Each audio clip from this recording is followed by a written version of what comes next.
मग त्याच्यानं परत नाशिककडे देखील उत्तर महाराष्ट्राकडे जोरदार पाऊस पडणार, म्हणून परत पुन्हा गोदावरी नदीला पाणी येणार.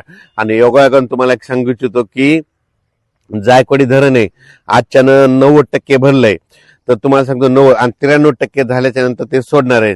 तर जायकवाडी धरणातले जे जी नदी आहे गोदावरी नदी, ती पैठण पासून पुढे निघते, ती नांदेड पर्यंत आहे.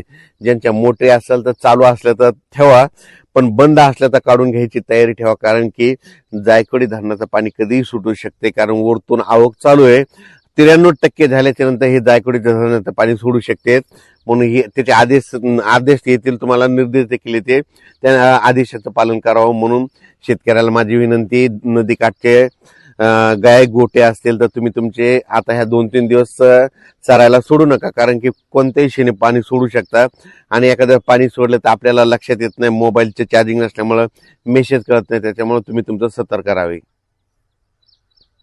त्याच्यानंतर सगळ्यात सांगायचं झालं तर ह्या पावसामध्ये 200 मिलीमीटर ते 250 मिलीमीटर पुन्हा एकदा पाऊस राज्यात पडणार आहे. ते 15 ऑगस्टच्या दरम्यान म्हणजे 15, 16, 17च्या दरम्यान ते पूर्व विदर्भातच पडणार आहे. म्हणजे नागपूर जिल्ह्यात देखील 200 मिलीमीटर पाऊस पडू शकतो. वर्धा, चंद्रपूर, नागपूर, यवतमाळ, अकोला, अमरावती. पुन्हा विशेष म्हणजे त्यानंतर अमरावती जिल्ह्यामध्ये मोर्शी एक तालुका आहे, त्या भागा मोर्शी वरुड तिकडे थोडाफार पट्ट्या पाऊसच पडल्या नाही.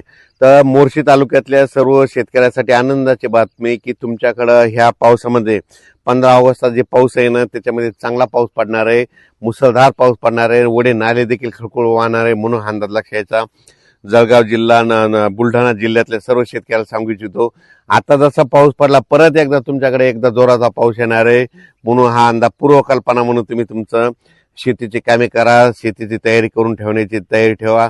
त्याच्यानंतर विशेष म्हणजे येलदरी धरण येतं, त्या लाभ क्षेत्रातल्या शेतकऱ्याचे फोन आले, येलदरी धरण सिद्धेश्वर धरण आहे, तर आमचं येलदरी धरण सिद्धेश्वर भरेल का नाही. तर तुम्हाला सांगतो, येलदरी सिद्धेश्वर धरणाला खडकपूर्णाच्या परिसरामध्ये पाऊस पडायला पाहिजे. आणि खडकपूर्णा जे धरण आहे त्याला पाऊस पडायला बुलढाणा जिल्ह्यामध्ये विदर्भात पडायला पाहिजे. तर या पावसामध्ये विदर्भामध्ये त्या खडकपूर्णाच्या कॅचमेंट एरियामध्ये पाऊस पडणार आहे. त्याच्यामुळं खडकपूर्णा भरलं तर त्याचं पाणी येलदरीला येतं, येलदरीचं पाणी सिद्धेश्वरला येतंय आणि त्याचा हिंगोली जिल्ह्याला फायदा होतो. म्हणून त्यांच्यासाठी आनंदाची बातमी, सप्टेंबरपर्यंत हे तिन्ही धरणं भरून जाणार आहेत. म्हणून त्यांच्यासाठी आनंदाची बातमी. म्हणून हे देखील त्यांनी अंदाज लक्षात घ्यायचा. कोकणपट्टी घाटमाता, मुंबई पुणे नाशिक, इगतपुरी, अकोले संगमनेर आणि इकडं कोल्हापूर, त्या तिकडला आणि महाबळेश्वर, त्या पट्ट्यातला पाऊस मध्ये आज ह्या 3 दिवस आणखीन जोर धरणार आहे. म्हणून हे लक्षात यायचं. 7 तारखेच्या नंतर ते देखील जोर ओसरत, पण त्याच्यानंतर परत 15 ऑगस्टला पुन्हा परत पाऊस सक्रिय होणार आहे. म्हणून हा अंदाज लक्षात यायचा. तुम्हाला सांगतो, यावेळेस नागपंचमीच्या वेळेस पाऊस येणार आहे. गणपती आगमनाच्या वेळेस गणपतीच्या त्या 9 दिवसामध्ये देखील पाऊस येणार आहे. दसऱ्याला देखील पाऊस पडणार आहे. म्हणून हा अंदाज सर्व शेतकऱ्यांना लक्षात यायचा. तसेच तेलंगणातल्या शेतकऱ्यांना सांगू इच्छितो की आजच तेलंगणामध्ये जवळपास 4 ऑगस्ट 5 आणि 6च्या दरम्यान तेलंगणा, धर्माबाद, आदिला, डोंगरी तहसील तिकडे देखील पाऊस पडणार आहे. म्हणून अंदाज त्यांनी लक्षात द्यायचा. कर्नाटककडे देखील आज बऱ्याच भागामध्ये विखुरलेल्या स्वरूपाचा पाऊस पडणार आहे. म्हणून कर्नाटकच्या शेतकऱ्यांना अंदाज लक्षात द्यायचा.